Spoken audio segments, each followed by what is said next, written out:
penuh sedan Mercy impiannya, ia tetap nggak akan mau dikontrak oleh mereka. Michael Jordan ini memang sebetulnya anak Adidas abis di North Carolina yang timnya disponsori oleh Converse. Saat latihan dia tetap memakai sepatu Adidas. Saat mau masuk lapangan, barulah ia ganti dengan sepatu sponsor. Namun George juga memberitahu bahwa yang paling berkuasa di rumah Jordan adalah emaknya. Sonny jadi kepikiran untuk motong jalur, lewatin pihak agen untuk langsung mendatangi keluarga Jordan. George memberikan peringatan bahwa Sonny akan dipecat apabila dia melakukan tindakan yang gak etis itu. Sonny mengerti hal tersebut, namun suara ini terlalu kencang berdengung di telinganya bahwa ia harus terus mendekati Jordan. Ia kemudian menyampaikan hal tersebut kepada Mr. Howard White. Sang bos bisa mengerti aspirasi Sonny bahwa kalaupun ia melarang, Sonny tetap gak akan mau mendengarnya. Jadi Howard nggak akan melarang, asal nanti kalau Sonny sudah jadi pengangguran dan dia mau numpang di rumahnya, siap-siap saja ditempatkan di gudang karena cuma itu ruang kosong yang ia miliki. Sendirian, Sonny pun berangkat ke North Carolina dan diterima oleh ayah Jordan yang sangat ramah. Namun memang terlihat bahwa yang punya kuasa di rumah itu adalah Deloris Jordan, emaknya Michael. Saat itu Sonny masih belum dipertemukan dengan anaknya. Deloris ingin agar Sonny bisa terlebih dahulu meyakinkan dirinya. Di sini Sonny mencoba menggugah pendirian Ma Jordan. Kalau Michael kontrak dengan Converse, ia akan menjadi salah satu di antara pemain hebat lainnya. Kontrak dengan Adidas gak jelas karena perusahaan itu sendiri sebetulnya masih goyang sepeninggal Adi Dassler. Gabung dengan Nike, Michael akan menjadi pusat perhatian dan akan diperlakukan dengan spesial. Sespesial dirinya yang datang jauh-jauh ke North Carolina. Taplak manuver tersebut auto membuat orang sekitar Sonny jadi naik pitam. David Fogg membentak dan memaki-maki karena kelakuan Sonny yang gak sopan itu. Meskipun pada akhirnya ia menyampaikan pesan dari Deloris bahwa Michael telah bersedia untuk ketemu hari Senin depan. Phil Knight pun gak kalah ngambek dengan kelakuan Sonny ini yang dianggapnya telah melangkahi posisi seorang CEO. Phil yang kesal ini mempersilahkan Sonny melakukan meeting, namun sebagai CEO saat itu dirinya masih belum mau mempersiapkan penawaran resmi. Dia bakal pikir-pikir dulu, mungkin saja dia akan membatalkan pertemuan tersebut. Namun demikian, Sonny tetap maju. Ia lalu menemui Rob yang malah excited bahwa mereka akan bertemu dengan Michael Jordan.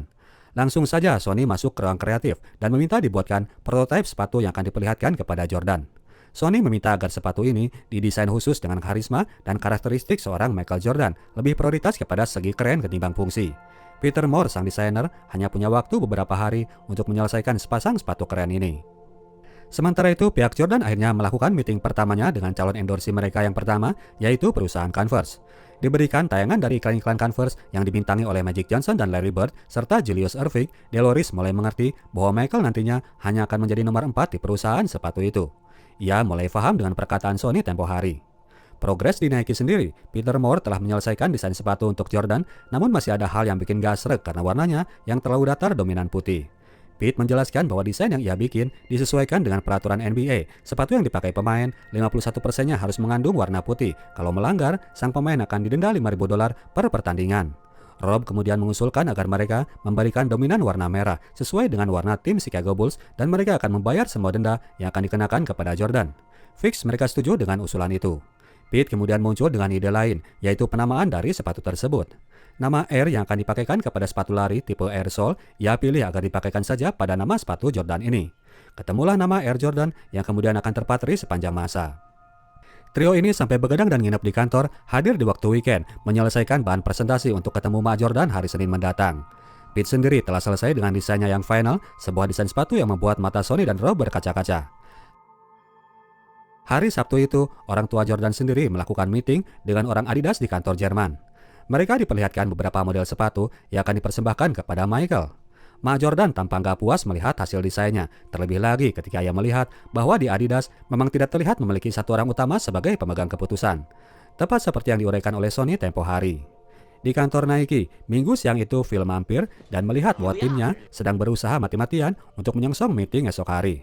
Tanpa banyak basa-basi, Phil langsung menanyakan nama tipe sepatunya. Sonny menyebut nama Air Jordan yang tadi malam dibilang oleh Pete. Sejenak agak meragu dengan nama tersebut, namun Phil akhirnya kasih approve buat meeting esok hari. Jadi malam itu tim berempat ini mulai sibuk mempersiapkan surat penawaran yang akan diajukan dan melakukan briefing tentang strategi untuk menjamu Ma Jordan dan kawan-kawan. Meeting kali ini diakhiri dengan semangat kekompakan bahwa mereka pasti akan bisa melakukannya.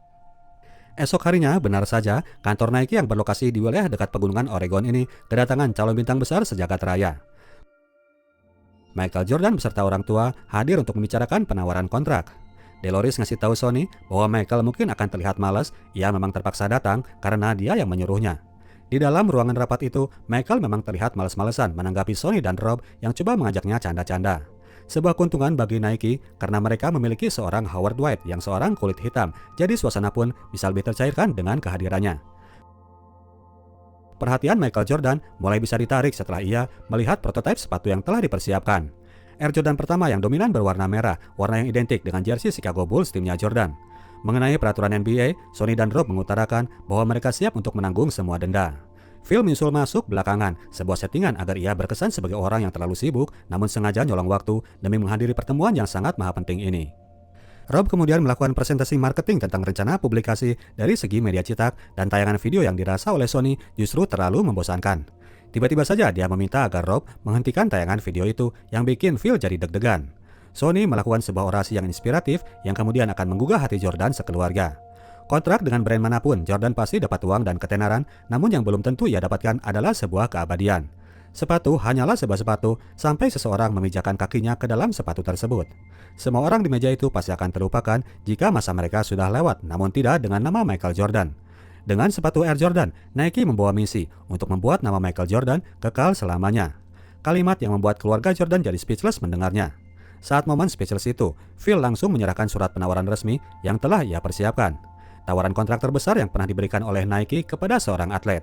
Selama ini, perusahaan Nike telah mencoba mencari bintangnya, dan mereka kini yakin bahwa Michael Jordan lah orangnya. Hook dan jab serta uppercut itu sepertinya cukup terasa di hati Ma Jordan. Ia tidak berkata-kata lagi, selain daripada membawa kontrak Nike dan mengucap tunggu kabar dari kami. Tim Nike sudah melihat sinyal itu bahwa meeting ini telah berhasil membujuk sang superstar untuk mau melupakan Adidas.